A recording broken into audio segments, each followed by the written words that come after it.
ቅዱስ ነው። ስምዖን ማለት ነው ሰማኝ ማለት ነው። ስምዖን ማለት ፈጣሪ ሰማኝ። ስለዚህ ፈጣሪ ሰምቶኝ ልጅ ሰጠኝ ማለት ነው። ሶ ይሄንንም ትርጉም ያለው ነገር ነው የሚፈልገው። ሜሎና ፓፒዬ ሜሎና ትርጉም ምንድን ነው? ሜሎና በሏት እያሉ የምስራች የኔ እናት በኔ ማንንም አይገባም። እሺ ምን ልትላት ነው ሜሎና? እሺ ትርጉሙን ንገሩና። ስጦታ ማለት ነው። ወንዝ ያፈራሽ አንዴ አዋጋሽ ይላታል። እኔ እና እሱን አዋጋችን በጾታ ወንድ ሴት ብለን ተዋጋን። አሁን ደግሞ ወንዝ ያፈራሽ እንዴት ነው ወንዝ ያፈራሽ? እኔ የወንዝክ ልጅ በሆን ነበረ ወንዝ ያፈራሽ የሚባለው። ቲክቶክ ያፈራሽ ማለት ቲክቶክ ያፈራሽ። አዎ በጣም ኧረ ፍቅሬ በጣም ትጫወታለህ። ሲሪየስሊ ሜሎና ብለዋል። የህዝብ ድምፅ እንቀበላለን። ሜሎና አይ አክሰፕት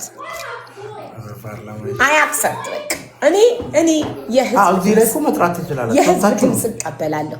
ሜሎና ብዬ እነቀሳለሁ እዚህ ጋር ሜሎና ማለት ፍቅሬ ስጦታ ማለት ነው። በግዕዝኛ ነው ስጦታ ማለት። በምንኛ አብሳላት ምንድን ነው? አብሳላት ማድሪድ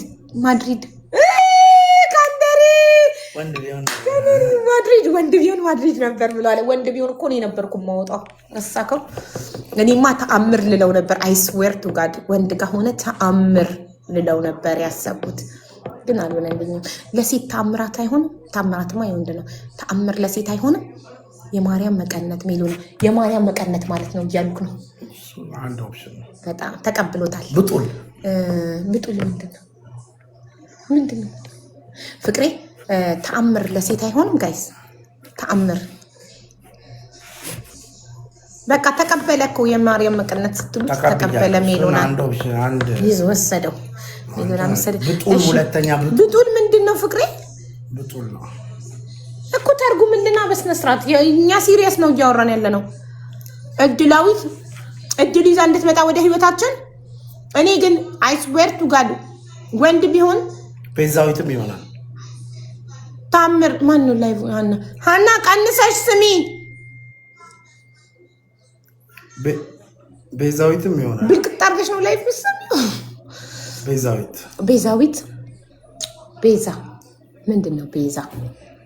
ቤዛዊት ምንድን ነው ጋይስ? ቤዛ እስቲ ተርጉምልኝ። ሚራክል ተአምር ነው አይደል? ሴት ከሆነች ሚራክል ፍቅርዬ ስሞትል ሚራክልን በላት። እኔ ወንድ ከሆነ ተአምር ልለዋን ነበር። ፈጣሪ በተአምር ነው የሰጠን አይደለ? ስለዚህ አሁን ሚራክልን በላ። ሴት ስለሆነች ሚራክልን በላት። እጣ እናውጣ ከሜሎና እና ከሚራክል እጣ አውጥተን ከዛ ሚራክል እንደንትን ፊልም ነው ሆነብሽ። እንደምን ሚራክል በቃ ተቀበልኩ። ሚራክል እና ሜሎና እጣ ይወጣል። የደረሰው ከሁለቱ ይሆናል። ሚራክል ማለት ተአምር ማለት ነው። ተአምር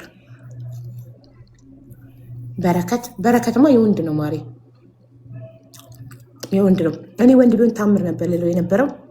ሴት ስለሆነች ተአምር የወንድ ስም ስለሆነ ሚራክል እጣ ይወጣል።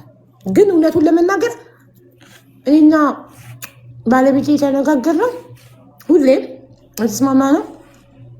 የወንዱን እሱ ስላወጣ የሳይመንን የሴቷን የንምኑኔ ስላወጣው አሁን ደግሞ ወንድ ከሆነ እኔ ላወጣ፣ ሴት ከሆነች እሱ ሊያወጣ ነው የተነጋገርነው። ለዛ ነው ስም ለማውጣት እኮ ነው ሴት ሲል የነበረው። ሲጀመርም ለኑኑ ያደላል። እናንተ እንደምታውቁት አይደል ፍቅሬ? ለኑኑ ታደላለህ። እንኳን እኔ የቲክቶክ ፋሚሊዎቼ ታዝበው አይተዋል በብዙ ነገር። ለምሳሌ አንዴ ሱቅ ሄደ ከቃለ መግዛት ለሳይመን አንተ ግን በእቃ ግን ለሳይመን ነው ይበላል። ለሳይመን ነው እንደውም አይደለም እሷ አራት ለምን አልተገዛልኝ ያለ መጣብዶ እስቲ ከራሱ ለሱ በስተርሳ በቃ በመግዛት ለሳይመን ነው የምታደርገው። በዛ እያታለልከው እያካካስከው እኮ ነው። ግን በጣም ፊትክ የሚያሳየው ሁኔታ ከሚያሳየው ግን ለምን ነው የምታደለው? ሞር ክሎዝነታችሁ ከኑኑ ጋር ነው። እቃ በመግዛት ይክሰዋል። የጥፋተኝነት ስሜት ስለሚሰማው እቃ በመግዛት ይክሰዋል አይደል? እንደዛ ነው ፊልም ማድረገው።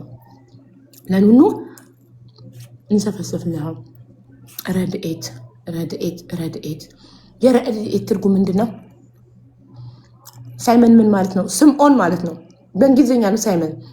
ፍቅሬ ስምዖን ማለት ሰማኝ ማለት አይደል ያልከኝ? ፈጣሪ ሰማኝ ማለት ነው ስምዖን ማለት